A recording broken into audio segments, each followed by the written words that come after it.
Hi, everyone. Welcome to Murder She Watched, the podcast where we solve murders from our couches. I am Amy Archer. I'm your host, and I am here today, hot off the presses, with Jodene Weber from Caught in My Web, the true crime podcast that I can't stop listening to. Oh, thank you. Welcome, Jody. How are you? Thanks for having me back, Amy. Great to see you. And you did get me right hot off the press. We got a verdict less than 5 minutes ago. We did. We're here today to talk about Brian Walshe. I wanted, one of my questions to ask you is what you think the verdict is going to be. So the verdict just came in. Yes. Guilty, first-degree murder. Did you expect that? Well, I was surprised at first-degree murder. I was leaning more towards second-degree murder because so many people thought, well, all these Google searches were after the fact.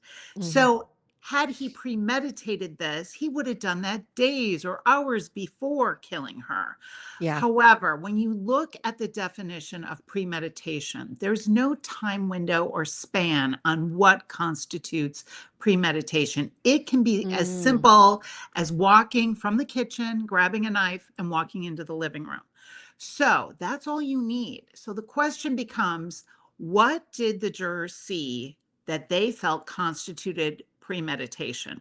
And in the closing argument by the prosecutors, they argued, look at that rug. Look at the blood on that rug with the blood clot and the broken clasp of the necklace. That necklace didn't break itself. I thought that was one of the strongest lines of the prosecution. Yep. So I do think some sort of attack, assault, killing occurred in that early morning hour of New Year's Day, 2023, on that rug. I think that's where the jury probably saw the premeditation. It was, let me tell you something. The main reason I needed you here today is because you do such a good job of breaking this down. And if you guys want to hear Jody's coverage day by day of this, I've been binging your episodes for the last 2 weeks. Thank you. But one thing I couldn't understand, and I was hoping that you could simplify for us, is this idea that he already pleaded guilty to getting rid of her body, but the jury wasn't allowed to know that. This is so wild to me, and I'm confused as to okay, so where does the jury think she is? You know what I mean? It's weird.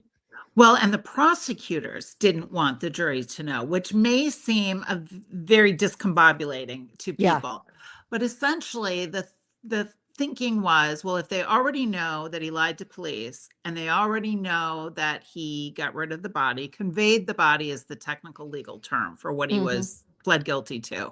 Okay. They might have sympathy for him and say, well, he's already going to do time. He's got the arthrod and he's got these 3 little boys. So, but on the flip side of that, if you don't let them know that, they're hearing all about the hacksaw and the hatchet and the blood on the carpeting, and they're able to piece things together. He's got all those 60 some Google searches about dismemberment and getting blood out of cement floors and things like that. They're able to put that together and figure out, okay, this guy dismembered her. And so really the question comes down to, can the prosecution prove she was murdered versus his story of, I rolled over and she was dead next to me in bed and I nudged her, and after nudging her a few times, she rolled over and fell out of bed. Now, I think this is also one of those cases where what is there is just as important as what is not there. And as I've been saying on my coverage, we don't have a 911 call. If you really panicked, wouldn't you call 911? We don't have any Google searches about a heart attack, about a stroke, about a brain aneurysm, about a blood clot. Nope. None of that. So I think the fact there wasn't that also worked against the defense. Now, I do think he did have a very astute defense team. I thought they did the best they could with what they had. Yeah, I agreed. And there were times where you were like, oh, they're doing a good job. And I was like, oh, no. Yes. And part of the problem hampering the Commonwealth is their investigation team from the Massachusetts State Police. Now, even though we did get a guilty verdict today, I do expect an appeal. And I think he's got a really good shot at having this conviction overturned because of what the Massachusetts State Police did as far as taking his phones, conducting extractions, collecting a wide extraction of a multitude of data and not limited to the scope that his attorney had put in writing. Okay. So that's kind of, it's really, they had a big pretrial suppression hearing about it. And essentially, the Massachusetts State Police went to him, talked to him, and said, can we look at your phones? And he volunteered them, but he said, look, I've got this federal case going on. I'm not sure I want you guys doing an entire extraction. Can you limit it to just my conversations with Anna? Well, they took the phone and they got his GPS data. They got all the Google searches, all of that, returned the phones, then got a search warrant, went back and got them again, and then re-extracted them.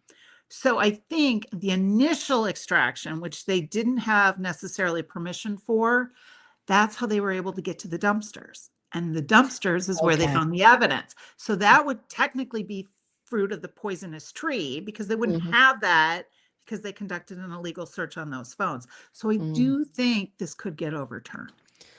So but we'll see. How much time do you think, like, say he was found not guilty today, how much time would he be facing for this other charge that he pled to? So he pled to misleading the police and conveyance of the body. And one of the things the judge had to wait to sentence him on that about was, if he was convicted today, that raises the misleading police charge to 20 years. Okay. But if he was not guilty, then he would only get maybe 10 years. So that was kind of a variable that was hanging in lieu of this verdict from the jury. So therefore, now, given this, he will be sentenced to a mandatory life in prison without the possibility of parole. Wow. Wow. Yeah. So wow. Has he been, what happened with the art case with the Andy Warhol forgeries? Has he been sentenced for that He already? has been sentenced. He got 37 months on that. So, and of course, we heard during trial, Anna thought, oh, he'll get a year. And I'm like, no, I think he's going to get a little more than that. So he still has time to serve for that in federal custody. But now, of course, this will, when you're convicted of first-degree murder, that trumps everything. That's as serious as you can get. So, but very interesting case. And the evidence was not strong, in my opinion. I agree. Do we know where her body is? It was never found, right? No, and never found were those orange Home Depot buckets with the lids. And so a lot of people aren't necessarily convinced those buckets went in the trash and into the incinerator. They think he may have disposed of those on the route to his mother's apartment, where he claimed he got lost. Okay. And people, some people think he dumped those buckets with her body parts in like water, or, you know, in some sort of mine or something like that, where it'd be very hard to recover them. Because when you think about those buckets, those are pretty sturdy buckets. And even they're if like what, like 5-gallon pails? Yeah, the 5-gallon with pails. The lids. Okay. And they do hold, you know, quite well. They don't leak. Yeah. So the question becomes, if they were compacted in a trash compactor, would some of the body parts have been found, given, you know, it wasn't all contained anymore? And they didn't find that. So that kind of lends that maybe those buckets are somewhere else. And if they find her, they might be able to find, well, I don't know. This is getting gross, but, you know, depending on the condition of her body, correct, they might be able to find a cause of death, right? Absolutely. If they find the body. Absolutely. They could potentially. It depends. And again, not to be gruesome, but it depends how the dismemberment took place. If the torso, let's say the torso is intact and, you know, the appendages were just cut off, well, then if they find, say, a stab wound to the heart, then they'll know she was stabbed in the heart. Whereas if the dismemberment was more severe, then they might not be able to tell what's dismemberment as opposed to stabbing, assuming she was stabbed. That seems to be where they were going with the case. But again, a thing I thought that was so sloppy by both the investigators, but also the prosecution, is there was no follow-up on testing that knife in the laboratory to confirm that the presumptive blood test actually was blood. Yeah. Because one of the things those presumptive blood tests can test positive for are vegetables like cauliflower, sort of legumes, beans, things like that. Well, it's New Year's Eve. Who doesn't put out a vegetable platter with dip and cut up cauliflower? You know, I Right. mean, Right. it Yeah. could have been vegetable matter Yeah. on that knife. So I can't believe the investigators, knowing that the theory was he could have potentially stabbed her on that rug, didn't process that knife fully to confirm blood. And I can't believe the prosecutors, upon learning that, didn't say, get that knife to the lab and have it tested. Thought that was sloppy. There were some things with the prosecution. Something that you pointed out in the episode I listened to yesterday was their New Year's Eve guest. I forget his first name. Jem. How the prosecution didn't have him in to review his testimony. So he's on the stand looking like he has no idea what he said. Yes, he could not remember his words. And it's very important. What did she say versus what was your perception of what was said? He's one of your crucial witnesses. He was there hours before the alleged murder. You don't bring him in to prep him. I couldn't believe it. I thought it was wild. Like, he witnessed their interactions and whatever the mood was and what was going on between them. Like, he's an important witness, probably the most important. Yes, I would agree. I would agree. Yeah. And I do think he was a very odd man too. And I thought the relationship between him and Anna Walshe was odd. Yeah. I just found the fact that Brian Walshe was so comfortable with her running out and jumping into this man's arm and having crushes on all these men. Oh, Yes. I have a crush on Jem. I have a crush on Will Fasto. I'm Yeah. like, is that a language thing? Is that a secondary English language? You know, maybe she uses crush for I'm fond of. It just seemed very odd to me. And I know that she was saying that they had an open marriage, but do we know if they did? Well, that's what she was telling people. Now, would Brian Walshe agree with that? I don't know. We don't know. Were you stunned that he didn't testify? No, because I think they were preserving the record for appeal. I think they feel confident they've got a really good shot with the way Massachusetts State Police did that extraction on the devices. And so I don't think they wanted him to screw it up. Yeah. Yeah. And I feel like he can come off unlikable. Like, I remember when we were doing the staircase, David Rudolph did not want Michael Peterson to get up on that stand because he's like, you are unlikable. And I feel there was a little bit of that with Karen Reed too. And that doesn't mean you're guilty. You can be an unlikable victim. Right. But I could see not wanting to put him on the stand. Well, and I think, you know, I don't know if you picked up on this, but it seemed like there were a lot of label droppings and a lot of, and, you know, that can be very off-putting to people when, you know, well, I was, you know, going to buy her a Porsche. She had a Gucci necklace. She had the Hermes watch, you know, all that. It's like, well, you know, maybe you should have focused on other things other than the label. Right. And then they're running around like we can't pay our rent or whatever. It was very confusing. And mom is paying our rent. Right. Yes. Yeah.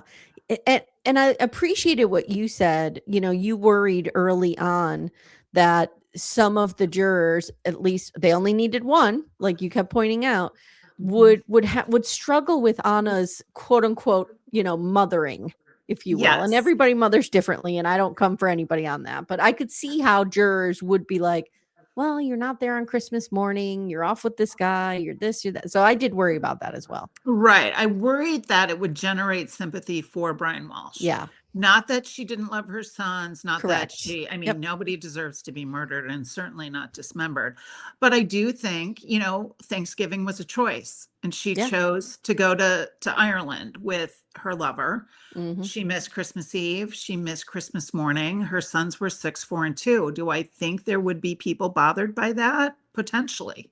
Yeah. Potentially. And I'm glad, you know, by all accounts, the jury was unanimous. They pulled them, right? They pulled them. Yes, they did. Yep. And so like they were able to put that out of their minds and just focus on the evidence. And that's what a good juror does. Correct. So I was happy for that. Yeah.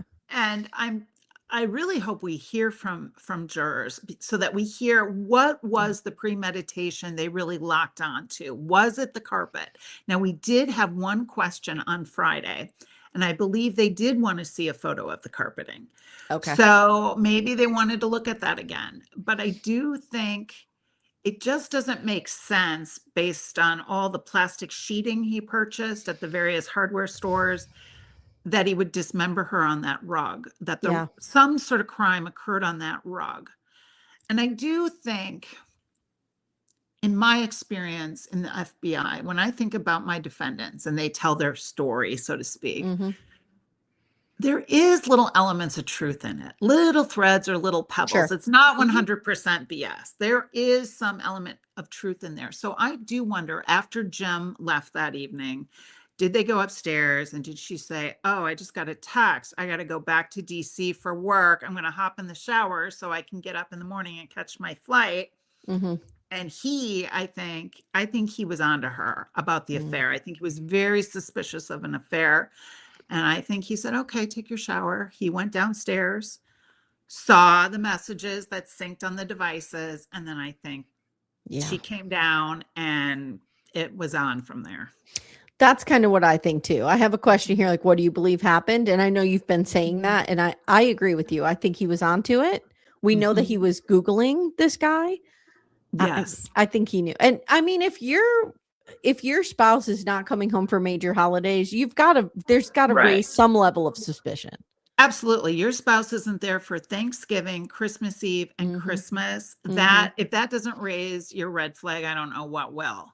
That's not normal. I mean, unless they're a doctor and they're on call at the hospital, but she's not coming home for those whole weekends, those major time periods. They had little kids who open gifts on Christmas morning. I just found that very, very, very odd.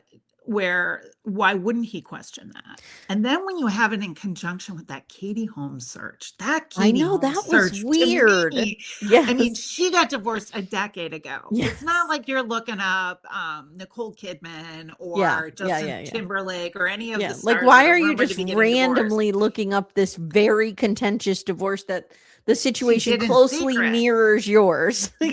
Katie Holmes did her divorce in secret. And so was he suspecting that that's what Anna was planning to do? That's what my theory is. I think the fact that when he couldn't get a hold of her on Christmas morning, and then he Googles Will Fasto at the time he can't reach her, and then he's Googling porn with cheating wife, and then he's looking up Katie Holmes. To me, everything says cheating wife, affair, getting a divorce. I mean, all of that is lining up. Would that just be a coincidence, or did he suspect that? I mean, it seems obvious he was suspecting that. Did the jury have knowledge of his art theft conviction? Yes. Okay. Well, just that was pending during the time period of this crime. That he had not been sentenced, but that he had admitted to it. That came out during his recorded interview with police that, I'm absolutely at fault here. I take full responsibility for it. But again, that kind of does show the jurors, you can't trust this guy. Exactly. And then they listen to those 4 recordings of him where he is breezy when he talks and very calm and lies with ease. And of course, you have to remember, hearing that as a jury, they know that's all a lie. They knew immediately. What I'm hearing is he's lying. And then they start to get all the details about the dismemberment and about the tools that were purchased. So to them, you got to be thinking, this guy is just crazy. I mean, when I heard it and I heard those Google searches when this first occurred, I was like, this is a slam dunk. Like, why are we even talking about this? But then as we got into it, we learned about the way that the phones were extracted. And I'm like, oh my God, tell me Michael Proctor is going to screw this one up now on us. Oh, yes. And, I think that was another thing that I think the Commonwealth should be thanking their lucky stars for, because they didn't put on Michael Proctor. They didn't put on Yuri Buchanan.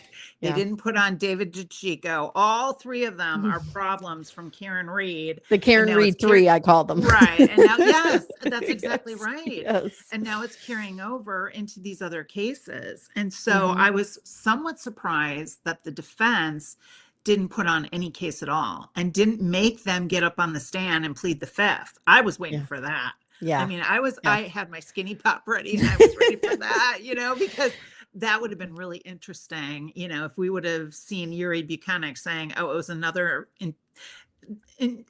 investigation with integrity and I mean, nobody believed you during Karen Reed, Yuri, and we don't believe you now.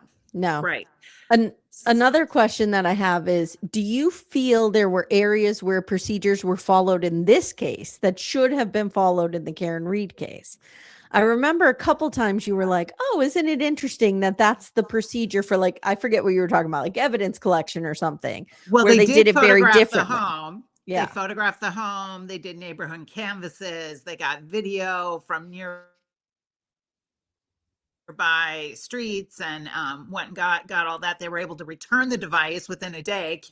Karen Reed still doesn't have her phones back, but yet at the same time, they did things where they cut corners again, like that extraction. The fact that the original Cohasset police officer went down to that basement and saw those garbage bags there with carpeting and rugs in them and didn't say, all right, we got to get a search warrant now because there could be potential evidence here. And I thought that was very poor. But the one thing that I think the Commonwealth is going to have a problem with is, in this case, these Google searches happen when they say the timestamp indicates they happened. Whereas in Karen Reed, it was like, oh no, Jen McCabe's 227 Google search. Open in different browsers. Yesterday, and like, oh yeah. So I think there's a little inconsistency there about how the Massachusetts State Police views when Google searches occur. So to kind of wrap this up, what do you feel, is it the rug that you feel was the most compelling piece of evidence in this case against him? I do think so, with that blood clot and especially the jewelry. Yes. Yeah. Good. I really do. I hope it's not overturned, but I don't know. I don't know. It's Massachusetts. I feel for the people up there between Karen Reed, Brian Walshe, Sandra Birchmore, Miles King. I mean, it's very, and apparently what's coming out on Michael Proctor's cell phone is horrific. I'm hearing absolutely horrific. So we'll have to watch and see. I worry that we have another, I don't know how familiar you are with the staircase, but Dwayne Deaver was a problem in that case. And he was, a crooked SBI agent, and a lot of his cases got overturned because of his behavior in particular. And I worry that we have a Michael Proctor situation where guilty people are going to be freed because of what he's been up to. And that's just terrible. Right. I mean, there was a lot of people were surprised that Brian Walshe did not win his suppression hearing. Yeah. They were surprised. A lot of people think, even though a lot of people love this judge, they think she got that pretrial ruling wrong. Yeah. So, and if it comes down to this, Massachusetts State Police, if this gets overturned, they are going to have egg on their face again, because I mean, this is a first-degree murder. This is a dismemberment. Yeah. It's huge. And I want to point out too, just to add on to what I just said, there are a lot of innocent people, I'm sure, in jail too because of Michael Proctor. Karen Reed would have been one of them had it not been for her defense team. Yes. So, it works both ways. There's innocent people who deserve another fair shake, and then there's guilty people who may go free as well. And they're looking at his device dating back to 2013. There could be a lot of cases that were adjudicated that could be overturned because there could be bias in his personal messages towards these at one time defendants. Yeah. So very interesting. Can you, before you leave, tell my couch detectives what cases should we be following? What is coming up? What is happening right now where they can get their fill of this true crime, stuff that they love so much? Yeah. So right now we're still watching the Melody Buzzard case out of California. The little 9-year-old girl who disappeared in October hasn't been found. Coming up in the new year, our eyes and focus are going to turn to Corey Richins, the author who allegedly murdered her husband by giving him a Moscow Mule laced with fentanyl.